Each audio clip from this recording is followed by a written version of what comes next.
O ano de 2019 representa um marco importante para os amantes da literatura nacional.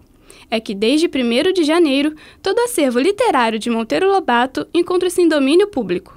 O escritor por trás dos livros do Sítio do Pica-Pau Amarelo é considerado o pai da literatura infantil e é o grande responsável pela revolução da indústria editorial no país. Onça sonhada é sonhada, onça de livro é livrada.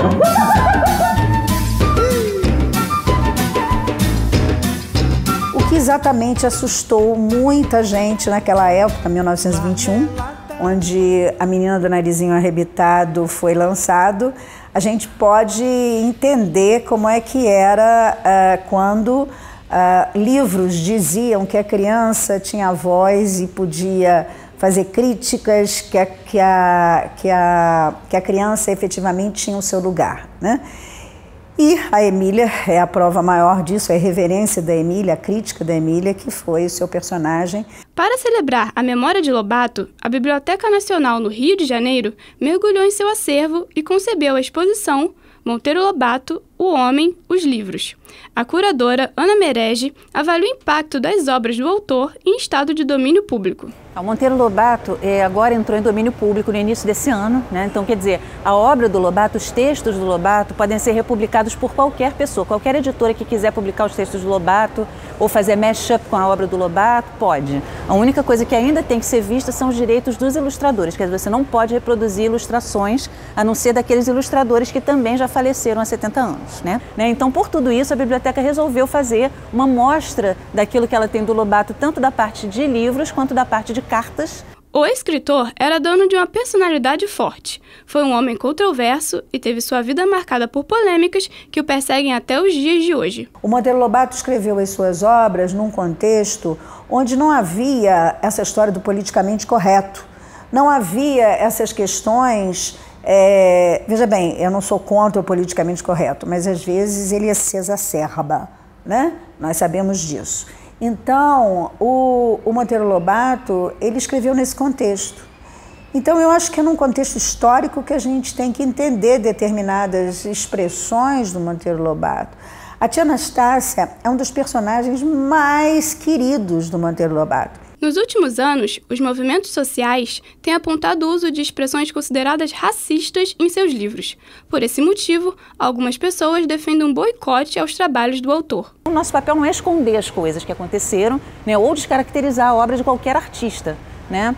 Ou boicotar um artista que já não está aqui, né? Se fosse um artista que ainda está produzindo desse tipo, talvez fosse o caso, mas não é o caso. Então, o caso é realmente a gente entender a obra dele pelo que foi, né, pelo período em que ele viveu, pelo tipo de pessoa que ele era, que ele representava, né, um filho de fazendeiros, né, uma elite e tal, naquele momento, e a gente questionar a obra dele, né, como estudiosos, como mediadores de leitura, né, e colocar essa obra realmente sob uma ótica sempre crítica, né.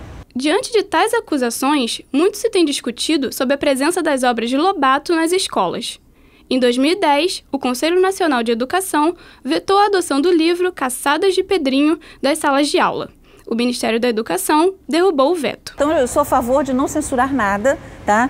Também não sou a favor de você adotar um escritor como Lobato ou qualquer outro escritor sem você ter uma mediação, porque quando você trabalha com leitura em sala de aula, você é um mediador.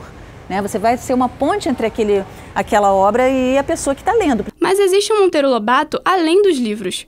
Multifacetado, gostava de empreender. Foi um dos primeiros defensores da exploração do petróleo nacional e até hoje as pessoas não conseguem encaixá-lo em algum espectro político. O Lobato, ele era bastante empreendedor.